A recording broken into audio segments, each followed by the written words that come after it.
I am here live on set with Columbia University professor, author of Building the New American Economy, economist Jeffrey Sachs for reaction. And I want to start with something that's really bugging you, because the president talks a lot about the trade deficit, and he cites this as the reason for why we should be doing better. We shouldn't be running these kinds of trade deficits. And you have an interesting observation. I think he's not being entirely precise with his language, and I'll give the viewer my sense of it. But you explain your issue with using the term trade deficit to say somehow we are at a disadvantage because of these trade deficits. He keeps saying we're running a trade deficit with Europe, or we're running a trade deficit with China, or we're running a trade deficit with Japan. The truth is we're running a trade deficit with all of them because we like to consume so much, we save so little in this country, that we are spending more than we're producing, or to put it another way, we're investing more than we're saving. So we don't save enough for all our investments in this country. And it's like a person running around to different stores, buying more than they should be buying, running up debts, and then blaming all the other, it's unfair, it's unfair, I'm spending so much. Now, but it's not precise. I think, though, I don't know what he's after exactly. Okay. I really don't. But he keeps citing this idea that we have a trade deficit, but that's because we spend so much. Buy. But so I think, and this is my take on it, I think he's making the point that it's not right that all these countries charge us tariffs on our goods. So, you send a car to China, they're going to charge you a nice 25% tax on that thing. If you send a motorcycle to India, 100% tax. Harley Davidson's going to cost you twice as much there. And what he's saying is, look, we are, because of those trade deficits, the #1 consumer of all this stuff in the world. So China needs us. Therefore, why aren't they playing a little bit better ball?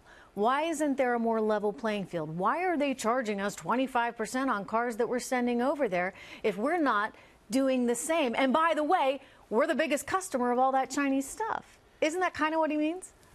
I don't know. Like, I don't want to interpret it. Maybe. I don't know. But the idea that, first of all, again, not to repeat endlessly, but the trade deficit's not a measure of their tariffs at all. So if he wants to complain about tariffs, let him complain about tariffs. That's fine. I would like to see the tariffs low on all sides. That's an open trading system. I think it's a good idea. I don't really think that's the main problem in Europe right now when he talks about us having a trade deficit. We love to spend. So if he wants to focus on tariffs, good. Let's have a discussion about tariffs. Well, maybe maybe he needs to just, in your view, be a little more precise with the language and not use the trade deficit to describe the tariff problem. That'd be a great start. Which is legitimate. Okay, let's move on to... That'd be a great start. And by the way, we could open a lot of things. China said we were opening the service sector and other things. Good. Okay, that's fine. Right? So let's focus on those things. Those are the real things. And maybe you're right. It's precision of language or something. But let's get to what we're really discussing. Know what, Jeff, you got to be happy.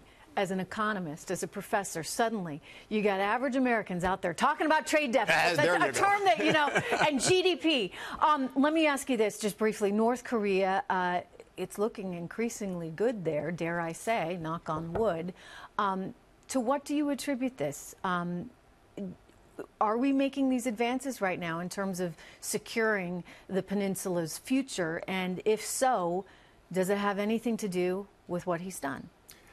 I hope we're making advances. We'll see, because there still is a lot of uncertainty.